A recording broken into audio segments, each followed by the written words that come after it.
Hi everyone, कैसे हो आप सभी। आई होप आप सब बहुत अच्छे होंगे। और ये जो इन्फॉर्मेशन है आज की, असिस्टेंट प्रोफेसर में उत्तर प्रदेश में नोटिफिकेशन आ चुका है और मेंशन नहीं है अभी कितनी वैकेंसी है। UP SC assistant professor recruitment form 2025 for 1253 post, मतलब 1253 पोस्ट के लिए आपका जो नोटिफिकेशन है वो वेबसाइट पर मतलब आ गया है। Uttar Pradesh public service commission, कितने सब्जेक्ट हैं और कौन कौन से ये मेंशन अभी नहीं है, ये भी कुछ टाइम बाद मतलब हो जाएगा। इसमें क्या लिखा है सबसे पहले हम पढ़ते हैं। Online apply start on September 4, 2025। Application last date 6 October, काफ़ी लंबा टाइम है। और फीस कितनी है? 125 रुपये फीस है। जो यूपीएससी के थ्रू वैकेंसी निकलती है उनकी फ़ीस काफ़ी कम रहती है और SC ST की फ़ीस बहुत कम है। और लास्ट डेट आप देख सकते हैं मेंशन है। एज लिमिट भी इसमें बिल्कुल साफ साफ लिखी है 21 से 40 साल। और यहाँ देखिए ये मेंशन नहीं है कि UR OBC में टोटल पोस्ट मेंशन है कि 1253 है, बाकी male female OBC UR EWS SC ST ये अभी से मेंशन नहीं है।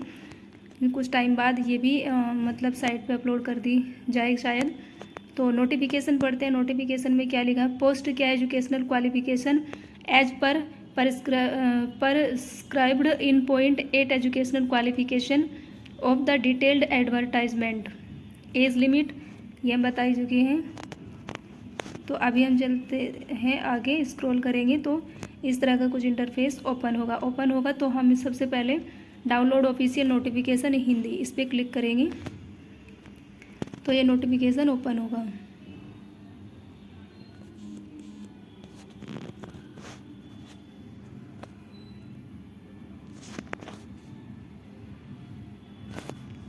इस तरह का पूरा लंबा है और काफ़ी आपको पढ़ना पड़ेगा इसको अच्छे से, बट काफ़ी दिनों से वेट करने वाले स्टूडेंट के लिए एक बहुत बड़ी गुड न्यूज़ है। उत्तर प्रदेश लोक सेवा आयोग सहायक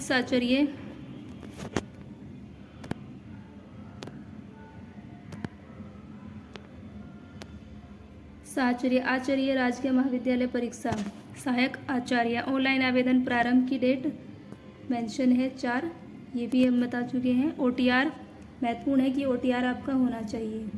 तो OTR जिसका है उनको कोई प्रॉब्लम नहीं है, और नहीं तो जिसका नहीं है वो भी 72 घंटे पहले कर सकते हैं, ऐसी कोई प्रॉब्लम इसमें नहीं होती है, हो जाता है। और फिर इसमें यही मेंशन है। और यहाँ पे ये फीस मेंशन है। आवेदन सबमिट करने का संपूर्ण दायित्व अभ्यर्थियों का होगा। बैंक यहाँ साफ साफ लिखा है। ऑनलाइन आवेदन करने वाले अभ्यर्थियों के लिए आवश्यक सूचना, ये जो है इसको बहुत ध्यान से पढ़ें। इसमें लिखा है विज्ञापन आयोग की वेबसाइट https://upsc.upnic.in पर उपलब्ध आवेदन करने हेतु इस विज्ञापन में OTR बेस्ड एप्लीकेशन सिस्टम लागू है। अन्य किसी माध्यम से प्रेषित आवेदन स्वीकार नहीं किए जाएंगे। अतएव अभ्यर्थी ज्ञान ऑनलाइन आवेदन ही करें। और ऑनलाइन करने के संबंध में अभ्यर्थियों को सूचित किया जाता है कि वे निम्नलिखित निर्देशों को भलीभांति समझ लें और तदनुसार आवेदन करें। ये तो SC उसकी मतलब जो भी अभी LT ग्रेड और GIC वगैरह की वैकेंसी आई है ना, उसमें काफ़ी जो सब्जेक्ट मेंशन है, बट इसमें मेंशन नहीं है। और क्योंकि उन सब उसमें भी GIC में अभी एक सब्जेक्ट, 1 या 2 सब्जेक्ट का विज्ञापन बाद में आएगा, लेकिन इसमें क्या होगा शायद अभी ये सब्जेक्ट का जो है कि किसमें कितनी देनी है उसको कुछ टाइम बाद 1 या 2 दिन बाद वेबसाइट पर डालें। रिक्तियों की संख्या 1253 है जो कि लिखी हुई है नोटिफिकेशन में, साफ साफ लिखा है। घट बढ़ भी सकती है, ये लिखा रहता है। वेतनमान लेवल 10 57,700 कुछ रहता है मतलब, और अधिकतम इतना। आरक्षण वही जो भी आरक्षण नियमावली है उसी के अकॉर्डिंग। इसमें OTR से ही संबंधित इंफॉर्मेशन है।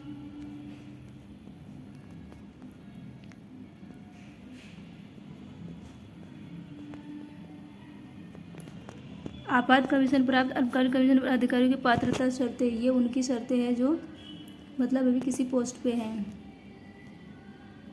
ठीक। वैवाहिक स्थिति, शैक्षिक अर्हताएँ, इसमें सब्जेक्ट ये रहे। कुछ सब्जेक्ट में है वनस्पति विज्ञान, वाणिज्य अर्थशास्त्र, शिक्षा शास्त्र, अंग्रेजी, भूगोल, हिंदी, मतलब सब्जेक्ट मेंशन है कि इनमें वैकेंसी है आपकी।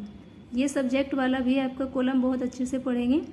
और इसमें लिखा है वनस्पति विज्ञान, रसायन, वाणिज्य मतलब कॉमर्स, अर्थशास्त्र, शिक्षाशास्त्र, अंग्रेजी, भूगोल, हिंदी, इतिहास, गृह विज्ञान, गणित, सैन्य विज्ञान, नक्शाध्ययन, दर्शनशास्त्र, शारीरिक शिक्षा, भौतिक विज्ञान, राजनीतिक विज्ञान, मनोविज्ञान, संस्कृत, समाजशास्त्र, ऋतु जंतु विज्ञान, सांख्यिकी, कंप्यूटर साइंस एंड फारसी, मतलब सब्जेक्ट लमसम सारे ही हैं इसमें। और ये आपकी शैक्षिक अर्हता लिखी है। सीधी भर्ती अर्हता के उद्देश्य शैक्षणिक रिकॉर्ड के मूल्यांकन के लिए अनुसूचित जाति, अनुसूचित जनजाति, अन्य पिछड़ा वर्ग, संपन्न, निःशक्त, दृष्टिहीनता, निम्न दृश्यता, मतलब इन सब के लिए किस तरह का इसमें नोट में लिखा है कि आप सब अपने लिए पढ़ें। तो उन इसमें पॉइंट स्केल, समतुल्य ग्रेड और रियायतें 55% अंक ये जरूर पढ़ें। उन पीएचडी उपाधि धारकों अभ्यर्थियों को 55% अंक से कम करके 50% अंक की छूट प्रदान की जिन्होंने दिनांक 19 सितंबर 1991 में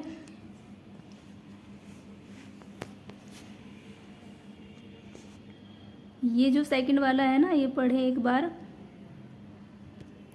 डिलीट कर दें एक बार।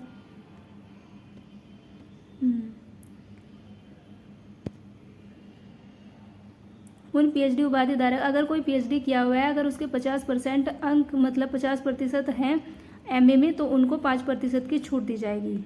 इसका सीधा सीधा मतलब यह है। एक संगत ग्रेड निष्पात पर 55% के समरूप माना जाता है। जहाँ कहीं भी किसी मान्यता प्राप्त विश्वविद्यालय में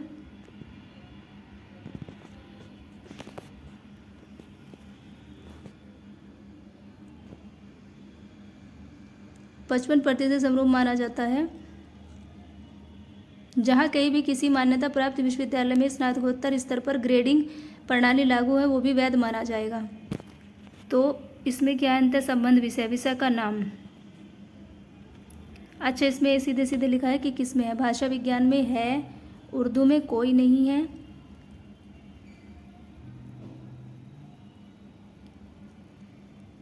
कोई मतलब इस तरह की नहीं होगी। अंग्रेजी में भाषा विज्ञान, अप्लाइड अंग्रेजी, संस्कृत निष्पाती उपाधि, चित्रकला कोई नहीं, संगीत गायन कोई नहीं, संगीत कोई नहीं, इतिहास, मनोविज्ञान,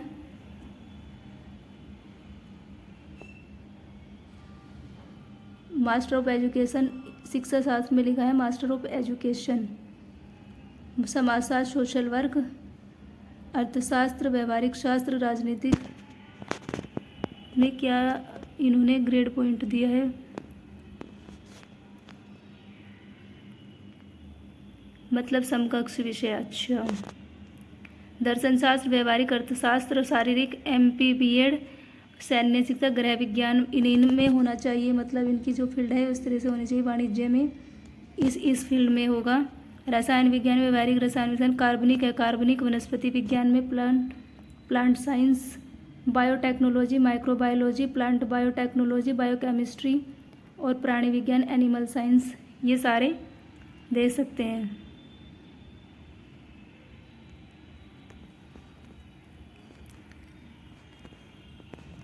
पूरा जितना भी ये नोटिफिकेशन है इसको बहुत अच्छे से पढ़ेंगी, कैसे कैसे इन्होंने कैसे। और गणित में कोई ऐसी मतलब वो नहीं है कि होना चाहिए, भौतिक, व्यवहारिक, भौतिक, सांख्यिकी में कोई नहीं, कंप्यूटर विज्ञान में, पर्शियन में कोई नहीं, मतलब इनसे जो संबंधित विषय है ना, इनका जो कॉम्बिनेशन बैठेगा या फिर इसमें कौन सा क्या होना चाहिए वो इसमें बताया गया है।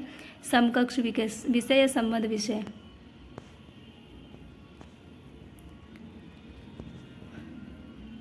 So thank you everyone. ये भी पूरा एकदम अच्छे से पढ़ें कि कौन से संस्थान से आपने एमए किया हो। इसमें लिखा है ऐसी विधाओं में निष्पात कार्यक्रम में एनईटी, एसएलटी, एसईटी अर्हता अपेक्षित नहीं होगी। इसमें विश्वविद्यालय, SCSIR, UGC नेट वाला जो रहता है, CSIR द्वारा NET, SLT, SET मतलब स्लेट, SET अथवा द्वारा प्रतिआयोजित कई प्रकार की परीक्षा जैसे NET, SLT मतलब स्लेट आदि आयोजित नहीं की जाती है, अथवा मतलब जिन सब्जेक्ट में ये वाले वो नहीं की जाती है, मतलब तो उनको ना इन वाले, इसमें क्या लिखा है, अथवा में भी लिखा है क्वैक्विली, साइमन, QSD, मतलब इन सब यूनिवर्सिटी से उनका किसी भी समय PhD की उपाधि समय में प्राप्त की गई हो। अगर किसी का नेट, स्लेट या फिर वो नहीं है तो ये जो इन क्वेस्क्वायरली जो हमारा एक वो आता है टाइम हायर एजुकेशन रैंकिंग में जो यूनिवर्सिटी रहती है उससे आपने PhD किया हो चित्रकला में। और देखिए इसमें शैक्षिक अर्हताएं क्या है।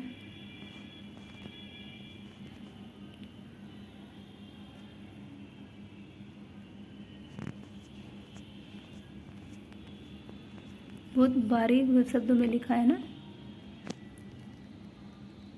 ड्राइंग के लिए पात्रता अथवा है, ये ड्राइंग के लिए है।